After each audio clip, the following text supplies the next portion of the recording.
Hello everyone, কেমন আছো সবাই? আশা করি ভালো আছো। তোমাদের ভালোবাসায় আমিও ভালো আছি। অনেক দিন পর চলে এলাম আবার আমার দুপুরের লাঞ্চ নিয়ে। বেশ কয়েকদিন লাঞ্চ তোমাদের সঙ্গে শেয়ার করা হয়নি, তো চলো আজকে লাঞ্চটা শেয়ার করে নিচ্ছি তোমাদের সাথে। তার আগে যদি বলি, বর্ষা আসছে আবার যাচ্ছে, কি অ্যাকচুয়ালি হচ্ছে বোঝা যাচ্ছে না। যাই হোক, চলো আমি খেতে বসে পড়েছি। লাঞ্চটা রাতে করে শেয়ার করে দিয়ে নিই তোমাদের সঙ্গে।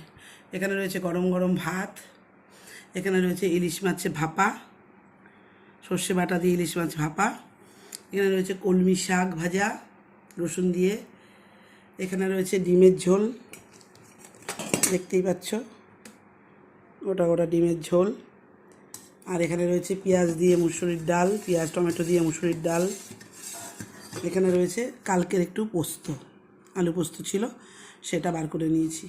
তো চলো, এটা হচ্ছে আজকে আমার দুপুরের লাঞ্চ। টক দই আছে, বার করা হয়নি এখনও, তাই দেখাতে পারলাম না। শশা নেই, কারণ দাঁতে ব্যথার জন্য শক্ত জিনিস খেতে পাচ্ছি না।